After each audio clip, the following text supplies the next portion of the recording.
আজকে হচ্ছে 31st day, তারপরে ফার্স্ট নাইট হবে। এই বিষয়গুলোই আজকে আলোচনা হবে। তো এটা হচ্ছে ইংরেজদের একটা মহা উৎসবের দিবস। কাদের?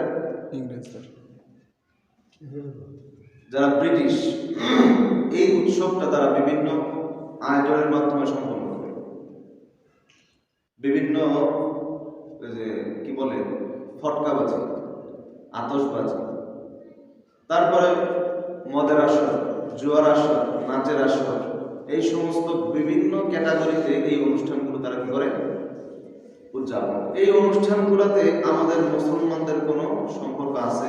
জি না। জোরে বলেন আছে? জি না। আমরা কি মদের অনুষ্ঠান করতে পারি? আমরা কি নাচের অনুষ্ঠান করতে পারি? জুয়া করতে পারি না। তো যাই হোক, আমাদের এই সমাজে তিনটা সব প্রচলিত আছে। আমাদের কয়টা? একটা হচ্ছে আরবি সন, অর্থাৎ হিজরি সন। একটা কি হিজরি, আর একটা হচ্ছে বাংলা, আর একটা হচ্ছে কি ইংরেজি।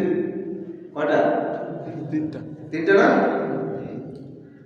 আমাদের 300 বর্তমানে প্রচলিত, তবে সবচেয়ে বেশি প্রচলিত হচ্ছে ইংরেজিটা। এটা একটা আন্তর্জাতিক সন হিসেবে পরিচিত। তো এই সনটা আমাদের সমাজে মুসলমানদের মধ্যে, যেমন ইংরেজরা যেভাবে উদযাপন করে, মুসলমানদের মধ্যে এই প্রবণতা বেড়ে গেছে। কথাটা কি না? যদিও সংখ্যাগরিষ্ঠ মুসলমানদের কাছে এটা এখনো প্রাধান্য পায় না, কিন্তু তারা চেষ্টা করতেছে সমাজে ছড়াই দেওয়ার জন্য।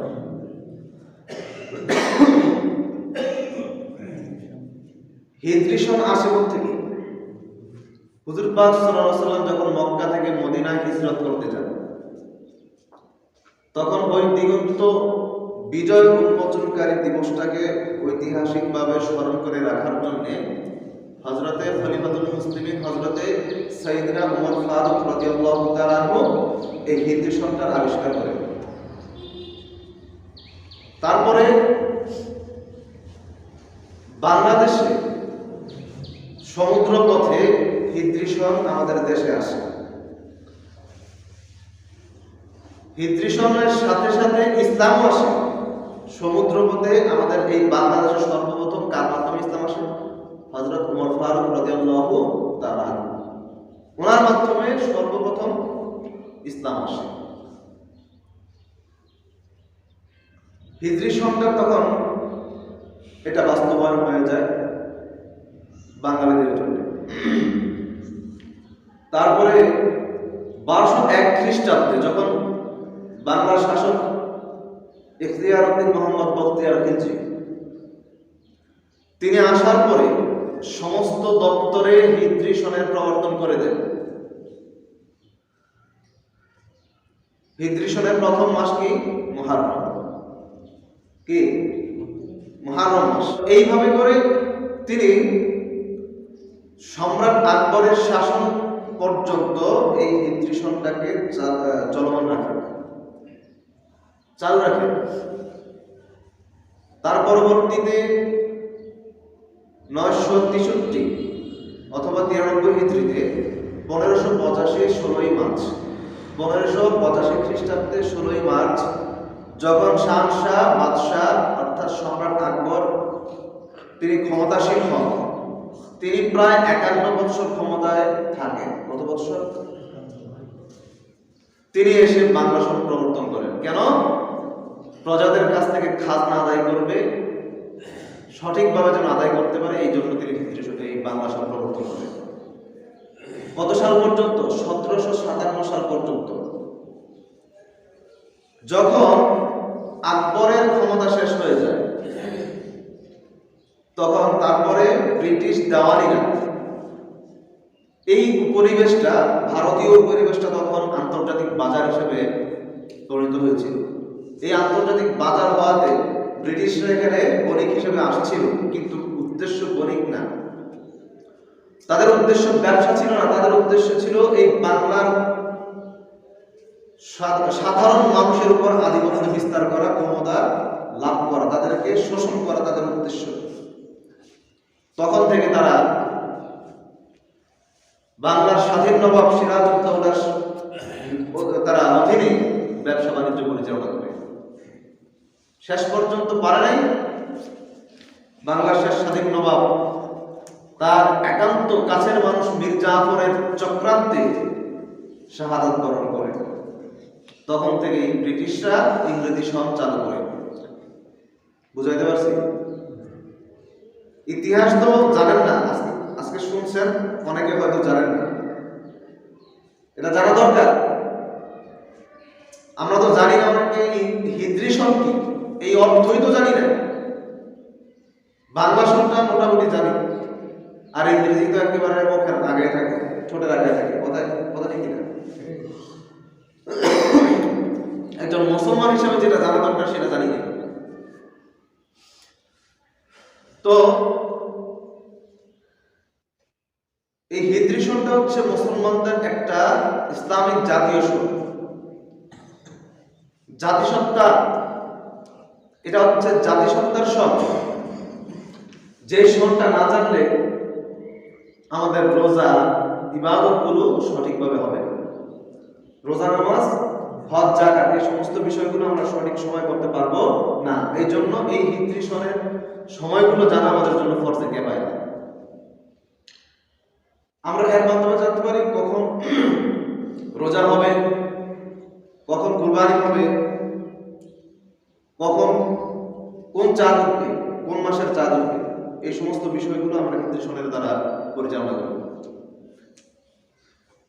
হিজরি সন আমাদেরকে সঠিক নির্দেশনা দেয় কিসের?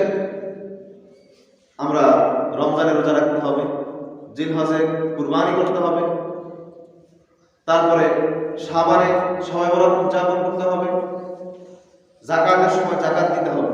তাহলে এটা হচ্ছে মুসলমানদের ঐক্য এবং সংহতির ধারক বাহক একটা সন। এখন আসেন বাংলাটা, বাংলা সনটা কিন্তু বাঙালিদের একটা নিজস্ব সন।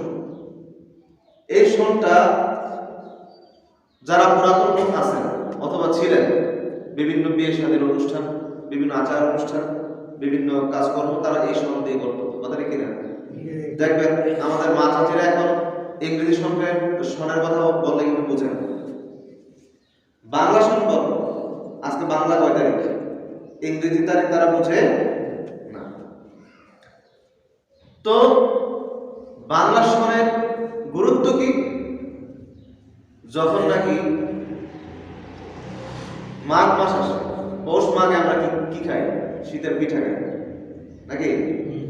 বৈশাখ জ্যৈষ্ঠে আমরা কি খাই? আম খাই, কাঁঠাল খাই। অগ্রহায়ণ মাসে ফসল কাটি, তারপরে চৈত্র মাসে বেল পাকে, হ্যাঁ, শ্রাবণ মাসে তাল পাকে। এই সমস্ত বিষয়গুলা বাংলা সন দ্বারা আমরা করি। আর ইংরেজি সনটা এটা হচ্ছে ইংরেজদের কেবলই মাধ্যম।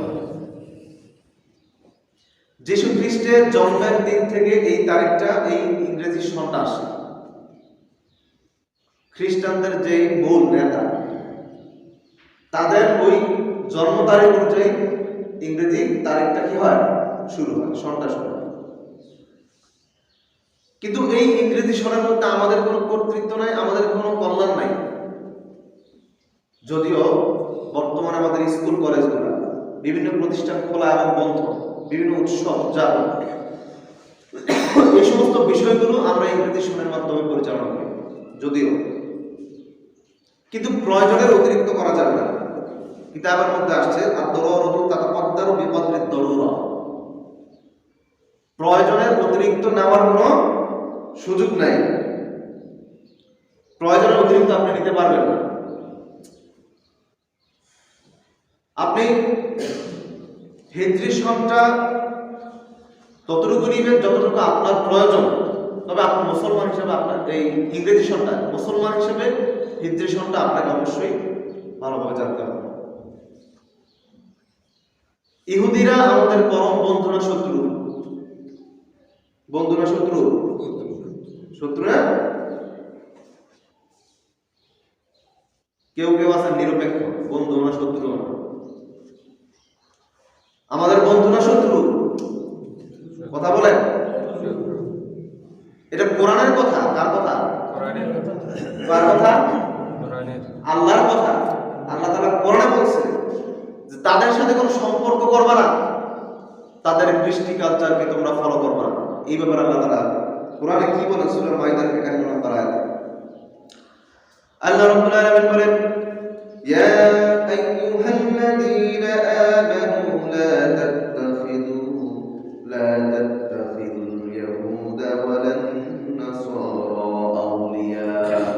আউলিয়া বা'দুহুম আউলিয়া বা'দ ওয়া মান ইয়াতাওয়াল্লাহুম মিনহুম ফাইন্নাহু মিনহুম ইন্নাল্লাহা লা ইয়াহদিল কওমায যালিমিন। আল্লাহ তাআলা ডাকতে বলতেছেন, হে ইমানদারগণেরা, যারা ইহুদি নাসারা বেঈমান তাদেরকে তোমরা বন্ধুরূপে গ্রহণ করবে না। তারা একে অপরের বন্ধু। যদি কেউ তাদেরকে বন্ধুরূপে গ্রহণ করে নেয় তাহলে তারা তাদের শামিল হয়ে যাবে। আর যারা তাদের শামিল হবে আল্লাহ তাআলা তাদের উদ্দেশ্যে বলেছেন, ইন্নাল্লাহা লা ইয়াহদিল কওমায যালিমিন। তাদের জন্য কোনো হেদায়েত থাকবে না। তারা হচ্ছে জালিমদের অন্তর্ভুক্ত। তাদের সাথে যারা সম্পর্ক স্থাপন করবে, তাদের কৃষ্টি কালচার যারা ফলো করবে, তাদেরকে কি বলা হয়েছে? যে তারা অন্তর্ভুক্ত হয়ে যাবে, তাদের শামিল হয়ে যাবে। তারা শামিল হলে এখন তাদের স্থান কি জান্নাতে হবে না জাহান্নামে হবে?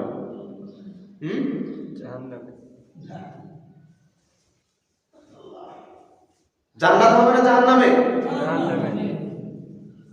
তাদের অবশ্যই জাহান্নামে স্থান। আপনি তাদেরকে পরম বন্ধু ভাবতেছেন। হাদিসে এসেছে, মান তাশাব্বাহা বিকওমিন ফাহুয়া মিনহুম। যে ব্যক্তি তাদের সাদৃশ হবে, তাদের অনুরূপ আচরণ করবে, তাদের কৃষ্টি কালচার ফলো করবে, তাদের ধরন অনুযায়ী তারা চলবে, তারা আমার উম্মত হিসেবে থাকতে পারবে। আল্লাহ নবীর কঠিন কথা। কিন্তু আমরা বেশি তাদের অনুসরণ করতেছি কি করতেছি না? কথা বলেন। আমরা কম করি না বেশি করি? বেশি করি। আমরা মুসলমান, যে জায়গায় তাদেরকে এক বিন্দু পরিমাণ ফলো করার কথা ছিল না, সেই জায়গায় আমরা বেশি করতেছি। আপনি ভাবতেছেন আপনি তাদের মতো কাজ করলে আপনাকে তারা বন্ধু ভাববে না? আপনি তাদের মতো প্যান্ট পরে টাকনুর নিচে নামায় দেন, আপনি তাদের মতো সুন্দর করে টাই লাগান, আপনি তাদের মতো চলাফেরা করেন, দাড়ি কামাইয়া একেবারে কি সাদা সিধে মানুষ সেজে যান, আপনাকে তারা বন্ধু ভাববে না? আপনি কখনো সফল হতে পারবেন না, কখনো না। আপনি মনে করেন তারা আপনাকে বন্ধু পাবে না? আল্লাহর কোরআনের কথা, তারা আপনাকে কখনো বন্ধু ভাববে না। আল্লাহ তাআলা কি বলতেছেন? আল্লাহ তাআলা বলেন, ওয়ালান তামদা আনকাল ইয়াহুদ ওয়ালান নাসারা হাত্তা তাত্তাবিআ মিল্লাতাহুম।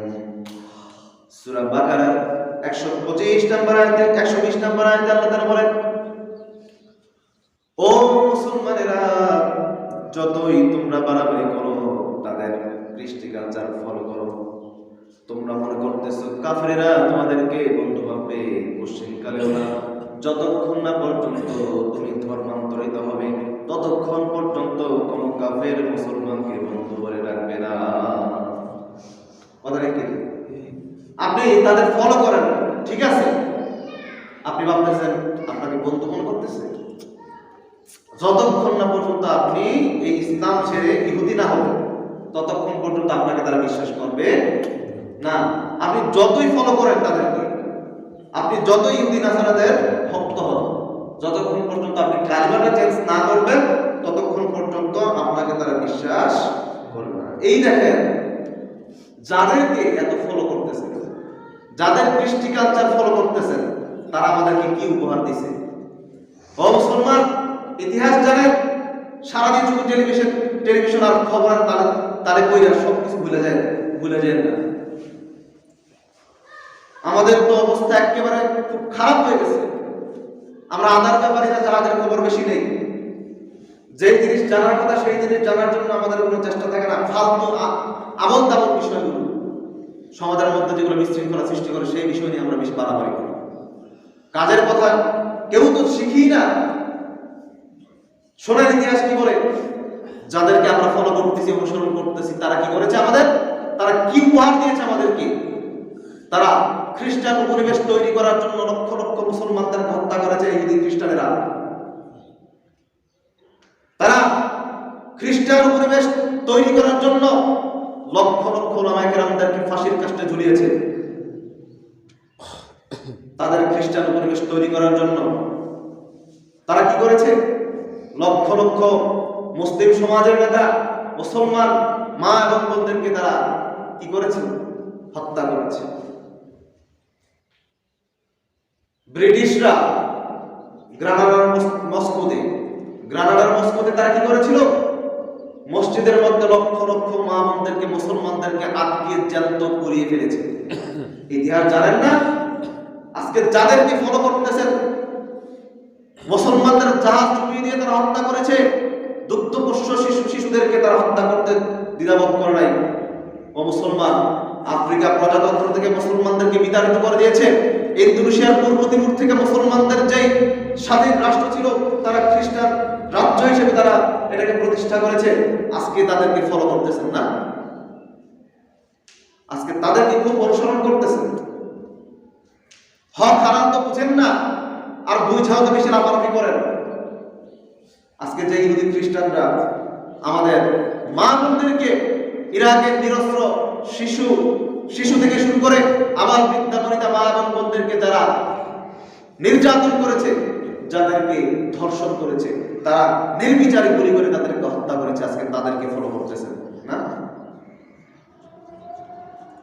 তারা আমাদেরকে এটাই পুরস্কার দিয়েছে, কারণ আমরা তাদেরকে ফলো করি, এই জন্য তারা আমাদের ক্ষতি করেছে, মুসলমানদেরকে হত্যা করে। ও মুসলমান, আপনাকে তারা কি দিয়েছে? আপনাকে তারা দিয়েছে পাঞ্জাবি আর পায়জামা বাদ দিয়ে ফুল প্যান্ট পরবেন।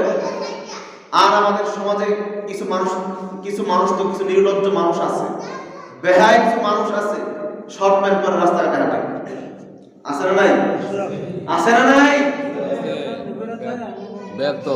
বাবাও বুঝে না, চাচাও বুঝে না, জেঠাও বুঝে না, ইমাম সাহেব বুঝে না, সামনে এসে হাফ প্যান্ট পরে এসে দাঁড়ায়। এরকম বেয়াদব আছে কিনা নাই? খালি আরে শাসন দেন না কেন তাদেরকে? শাসনের আওতায় আনেন না কেন? দেখবেন কয়দিন পরে মাথার উপর কাঁঠাল বেঁধে খাবে, তখন কিন্তু কোনো উপায় পাবে না। মনে রেখে, মাথায় কিন্তু কাঁঠাল বাঁধবে কিছুদিন পরে, বলে দিলাম। আজকে একজন পুলিশ অফিসারের মেয়ে ঐশী, সে তার বাবা মাকে হত্যা করতে দ্বিধাবোধ করে নেই। ঘটনা মনে নাই? আজকে তারা আমাদেরকে কি উপহার দিয়েছে? আমাদের দস্তরখানা, যেখানে আমরা নিচে বসে খাইতাম, দস্তরখানায় মুসলমানদের ঐতিহ্য ছিল সুন্নতি খাবার, সুন্নতি খাবারের নিয়ম ছিল, সেই জায়গায় ডাইনিং টেবিলের ব্যবস্থা করছে। কথা ঠিক কিনা? যে জায়গায় আমরা দাড়ি রাখি, সেই জায়গায় দাড়ি শাস্ত্রের বিধান করে দিচ্ছে তারা। অফিস আদালতে দাড়ি না শাস্তে তাদেরকে চাকরিতে রাখা যাবে না, এইরকম বিধান চালু করছে নাই? কথা বলেন। মুসলমান, তোমার লজ্জা লাগে না? তুই মুসলিম দাবি কর না? তুমি ঘুষখোর, তুমি সুদখোর, তুমি বেনামাজি, তোমার ভাব সাব দেখলে তো মনে হয় তুমি চেয়ার বেঁধে রাখা। তারা তোমাদেরকে এইগুলো শিখাইছে না? আজকে যে মুসলমানদেরকে এত অত্যাচার করতেছে, আর তোমার তো চেহারা দেখলে মনে হয় না তুমি হিন্দু না মুসলমান। তোমার কৃষ্টি কালচার হিন্দুদের মতো কেন? মুসলমানদের, তুমি তো মুসলমানের সন্তান, তোমার মুসলমানের মতো আচরণ থাকা উচিত ছিল। খুব বড় বড় কথা বলো। ও মুসলমানেরা, এই হচ্ছে তাদের উপহার। এই 31st নাইটে আমাদের সমাজে কি হচ্ছে, আমাদের সমাজ কিভাবে কলুষিত হচ্ছে? সারা বাংলাদেশের মধ্যে দেখা যাবে এইরকম অনুষ্ঠান রাত্রে শুরু হয়ে গেছে। হ্যাঁ, 31 নাইটে এইরকম অশ্লীলতা শুরু হয়ে যাবে।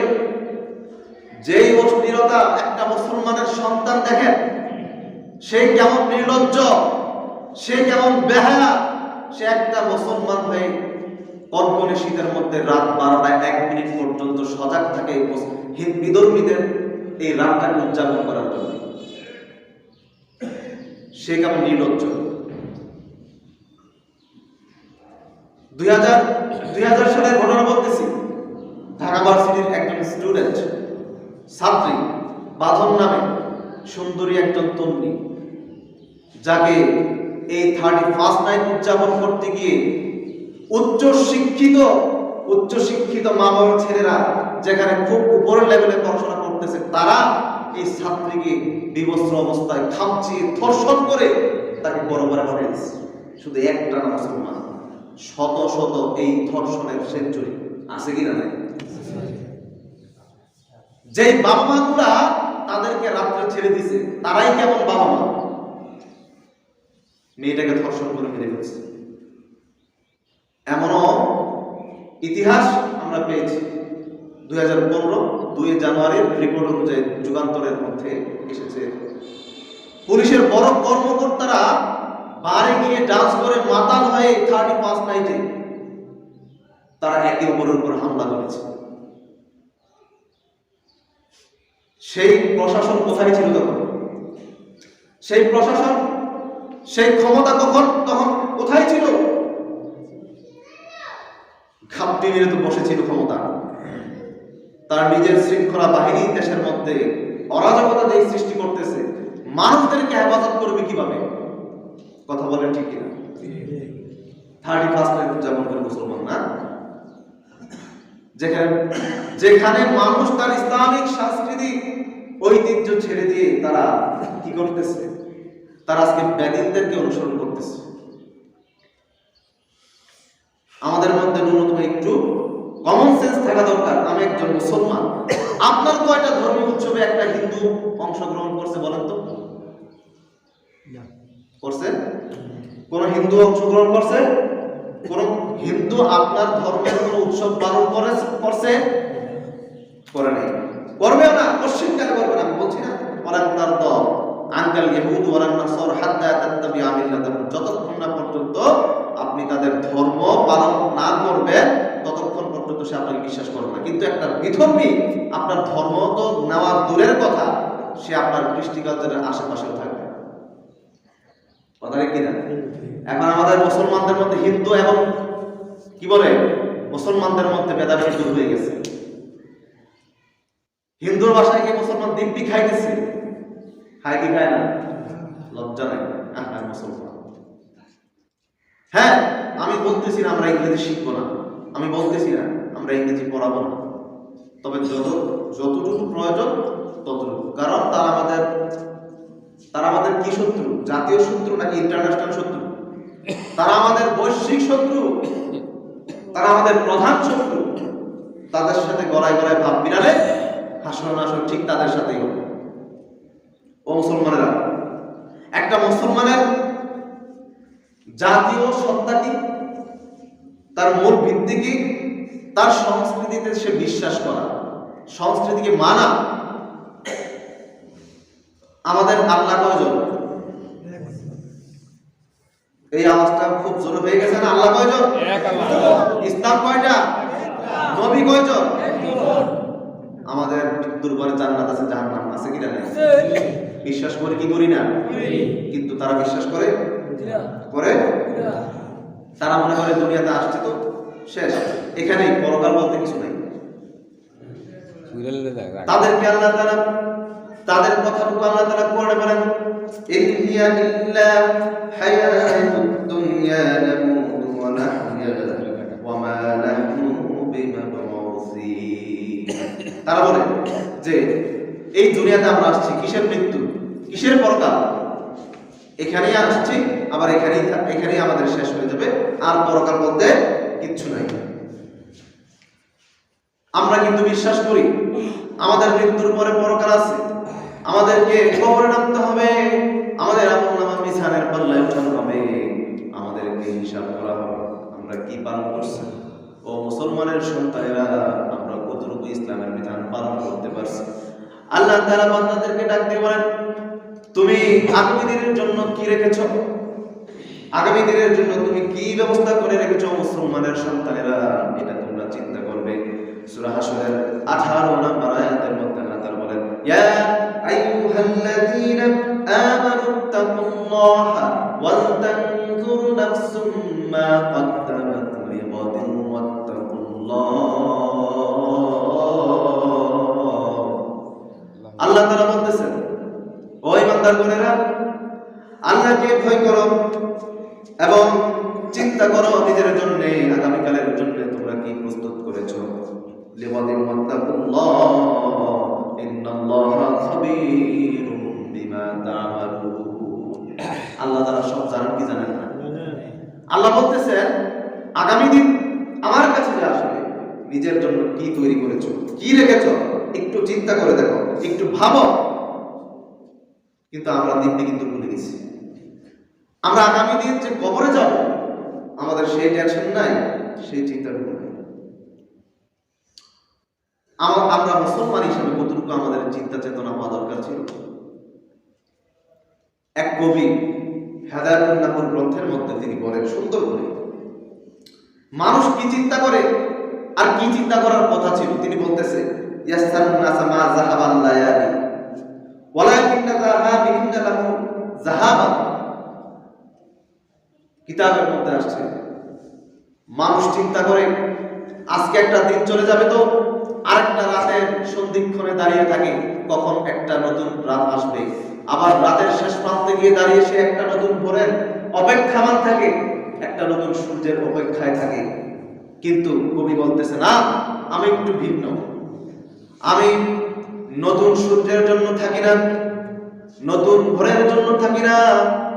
আমার চিন্তাটুকু এইভাবে করি, আমি বিগত 1 বছর কাটিয়ে দিয়েছি, আমার জীবন থেকে একটা বছর চলে গেছে, আমার জীবনের 365 দিন চলে গেছে, জীবনের একটা অংশ চলে গেছে, জীবনের ক্যালেন্ডার থেকে একটা ক্যালেন্ডার চলে গেছে।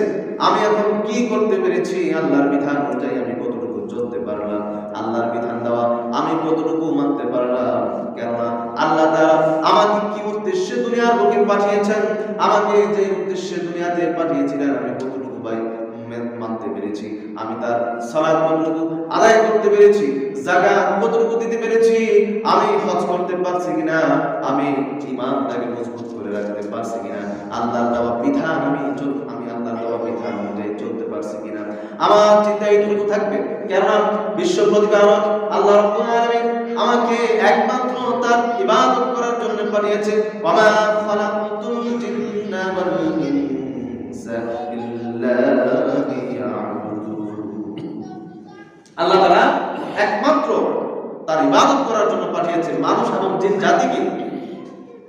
এখন একটা বিবেকবান মানুষের মনের মধ্যে এই প্রশ্ন উদয় হওয়া উচিত, মানুষ দুনিয়াতে কেন আসে, মানুষ কোথা থেকে আসে এবং কোথায় চলে যাবে? এই 3টা প্রশ্ন মুসলমান কিংবা হিন্দু, বৌদ্ধ কিংবা খ্রিস্টান, সমস্ত ধর্মের মানুষদেরকে একটা বিষয়ে অন্তরের মধ্যে জায়গা দেওয়া হবে। আমি পৃথিবীতে কেন আসলাম, কোথা থেকে আসলাম, আবার কেন এবার চলে যাব? 2 দিনের দুনিয়াতে আমি কেন আসছি? আপনি ভাবতেছেন আপনি একজন বুদ্ধিমান মানুষ, আপনার অনেক টাকা আছে, আপনার দালান কোঠা আছে, আপনার অর্থ সম্পদ আছে, আপনি অনেক জ্ঞানী মানুষ, আপনি অনেক ক্ষমতাধর মানুষ, আপনি নিজেকে বুদ্ধিমান মনে করতেছেন। কিন্তু আপনি বুদ্ধিমান না। বুদ্ধিমান কে? বুদ্ধিমান কে? যার টাকা আছে, যে বিত্তশালী, যার ক্ষমতা আছে, সে না। কিতাবের মধ্যে আসছে, হাদিস শরীফের মধ্যে আসছে, আল কাইসু মান দারা নাফসাহু ওয়া আমিলা লিমা বা'দাল মাউত। বুদ্ধিমান হচ্ছে সেই ব্যক্তি যে মৃত্যুর জন্য সবসময় প্রস্তুত থাকে। সুবহানাল্লাহ। আপনি ভাবতেছেন আপনি অনেক বুদ্ধিমান, না? না না না, বুদ্ধিমান সেই ব্যক্তি যে সর্বদা মৃত্যুর কথা স্মরণ করে। হযরত ওমর রাদিয়াল্লাহু তাআলা আনহু তিনি কিতাবের মধ্যে বলেছেন, ইমাম তিরমিজি শরীফের মুসান্নাফ ইবনে শাইবা হিলিয়াতুল আউলিয়া নামক গ্রন্থের মধ্যে এই কথাটি এসেছে। হাদিসটুকু পড়ে শোনাচ্ছি। তিনি কি বলেছেন? হাসিবু আনফুসাকুম ক্বাবলা আন তুহাসিবু ওয়াজিনু ক্বাবলা আন তুওয়াজিনু, যে তুমি আল্লাহর কাছে হিসাব দেওয়ার আগে আগে নিজের হিসাব করো। আল্লাহ তোমার আমলকে ওজন দেওয়ার আগে তোমার আমলকে একবার ওজন দিয়ে নাও। কেন বলছেন? দেখেন, ধরেন আপনি অ্যাকাউন্টেন্ট, আপনি অ্যাকাউন্টে কাজ করেন, অথবা আপনি কোথাও ম্যানেজারিং পোস্টে কাজ করেন, আপনি একজন ম্যানেজার। এখন বছর শেষ হয়ে যাবে, আপনাকে ওই কোম্পানির ওই অফিসের অথবা ওই হোটেলের সব হিসাব নিকাশ বুঝাই দিতে হবে না? আপনি যদি গুছাই না রাখেন, হুট করে আপনাকে প্রশ্ন করলে কি যথাযথ উত্তর দিতে পারবেন? হ্যাঁ, উল্টপাল্ট হয়ে যাবে না? আপনাকে বকাঝকা করবে না? এই জন্য বলতেছে ওমর রাদিয়াল্লাহু আনহু সুন্দর করে বলতেছে, হাসিব, আগে হিসাব করো। যখন তোমার হিসাব হবে, হিসাব নেওয়ার আগে তোমার হিসাব করো। যদি হিসাব নেওয়ার আগে হিসাব করো, তাহলে তোমার হিসাব দেওয়াটা খুব সহজ হবে। সুবহানাল্লাহ। আর যদি হিসাব না করে, তাহলে ধরা খেয়ে যাবে। আপনি প্রস্তুত থাকেন, আপনার সমস্ত আমলনামা ফাঁস করা হবে। আপনি যা করবেন তাই ফাঁস হবে। আপনি গুনাহের কাজ করবেন, তাও ফাঁস করা হবে। আপনি চুপি চুপি আপনি একজনের পিছনে পিছনে কথা বলছেন, ফাঁস হয়ে যাবে সব কিছু। আল্লাহ তাআলা কোরআনে বলতেছে, ফামান ইয়ামাল মিসকালা যাররাতিন খায়রান ইয়ারা ওয়া মান ইয়ামাল মিসকালা যাররাতিন শাররান ইয়ারা। কোনো কিছু বাকি থাকবে না, সব কিছু আল্লাহ তাআলা প্রকাশ করে দিবেন। কোনো কিছু বাকি থাকবে নাকি? হ্যাঁ, জোরে বলেন, থাকবে? থাকবে না। এক পাদ্রী আল্লাহর নবীর জামানায়, তখন তিনি নবুয়ত প্রাপ্ত হন নাই, তিনি মক্কার বুকে উকাজের মেলা হতো, ওই উকাজের মেলার মধ্যে ছন্দে ছন্দে এমন একটা কথা বলেছিলেন। তৎকালীন সময় নবীদের আগমনের পূর্বে কিছু ভালো মানুষ ছিল, তারা নাকি মানুষদেরকে ভালো দিক নির্দেশনা দিত। তো এই পাদ্রী একজন খ্রিস্টান হলেও সে চমৎকার কথা বলেছে, আজকে তুমি দুনিয়ার বুকে আছো, তোমার বাপ দাদারা কোথায়? আজকে তুমি আছো, তো তোমার বাপ দাদারা কোথায় গেল? তিনি চমৎকার এই কথাটুকু যখন তিনি বললেন, বিশ্বনবী তার এই কথাটুকু মনোযোগ দিয়ে শুনতেছেন। তিনি বলতেছেন, কুল্লুমান আশা মাতা ওমান ফাতা ওমা ওকুল্লামা ওয়া আতা আতা লাইন দাজা ওয়া হারা ওয়া নাহারু সাজা ওয়া সামা আজাতা আখরাজা। তিনি বলতেছেন, ও দুনিয়ার মানুষেরা, মানুষ আসে তো যাওয়ার জন্য, কিন্তু যখন সে চলে যাবে কিছুদিনের মধ্যে তার অস্তিত্ব থাকবে না। সে যে একজন মানুষ ছিল, এই কথাটুকুই কারো মনে থাকবে না। কথা ঠিক কিনা? তার অস্তিত্ব বিলীন হয়ে যাবে, তার অস্তিত্ব থাকবে না। তাদেরকে ডেকে ডেকে বলতেছে, ইয়া মাশারাল আয়াত আইনাল আবা ওয়াল আজদাদ ওয়া আইনাল ফিরআউন আশ-শাদ্দাদ। কবি বলতেছে, হে সন্তানেরা, আজকে তুমি আছো, তোমার বাবা কোথায়? আইনাল আবা ওয়াল আজদাদ, তোমার দাদা কোথায়? তোমার পর দাদা কোথায়? কোথায় সেই ফিরআউন 400 বছর যে ক্ষমতার আসনে আসীন ছিল? কোথায় সেই নমরুদ শাদ্দাদ? তারা তো নাই, তারা তো আজকে চলে গেছে, তাদের ক্ষমতা তো আজকে বিলীন হয়ে গেছে। ও মুসলমান, সময় শেষ হয়ে গেছে, তবে কথাটুকু শেষ করতে পারলাম না। আমি এতটুকু বলতে চাই, আজকে আমরা মুসলমান, এই মুসলমান হিসাবে মুসলমানদের কৃষ্টি কালচার আমরা কতটুকু অন্তরে লালন করতেছি। কেননা কিতাবের মধ্যে আসছে, আমি সব সময় দুনিয়ার পেছনে ছুটছি, অথচ কবর আমাকে ডেকে ডেকে কি বলে? কবর আমাকে ডাক দিয়ে কি বলতেছে? ইন্না বাইতুল ওয়াহদা, হে বনি আদম, আমি কিন্তু একাকীর ঘর,